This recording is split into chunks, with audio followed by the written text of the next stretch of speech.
ভাইয়ের জন্য নিয়েছি। ভাই আর সেম আমার সেম আমার আর ভাই সেম সেম নিয়েছি। ভাই বলতে হচ্ছে সৈনির মামার ছেলে। দুজনে তাহলে একদিনে পরে। হ্যাঁ, আমার আর ভাইয়ের জন্য নিয়েছি।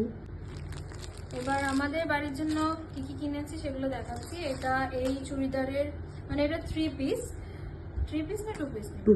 টু পিস নিয়েছি। এটা আমার পিসির জন্য নিয়েছি। আর একটা পিসি, এটা আমার নিজের পছন্দ হয়ে গেছিল, এদিক ওদিক বাজার টাজারে পরে যাওয়ার জন্য আমি এটা নিয়েছি।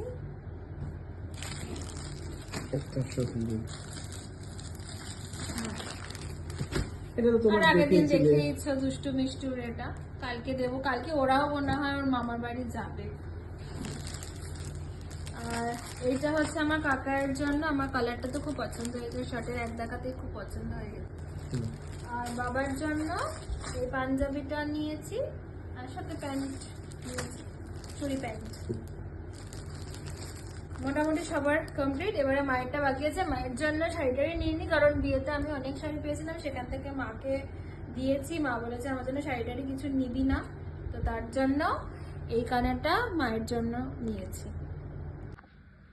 কোন শাড়িটা পরবো? রাত্রির 1টা বাজে। এই যে এখন সৈনির শাড়ি সিলেক্ট করতে বসেছে। কালকে কোন শাড়িটা পরে যাবো তাই সিলেক্ট করছি। ভাবছিলাম এটা পরে যাবো, কিন্তু এটার ব্লাউজটা একটু হেভি আছে, তো কালকে এটা পরবো না। এটা পরে যাবো? এটা তো পরবোই না। কোনটা পরে যাবো বলো?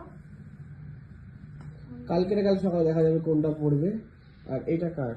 এটা তো ঠাকুমার জন্য নিয়েছি শাড়িটা। আচ্ছা, এটা ঠাকুমার জন্য।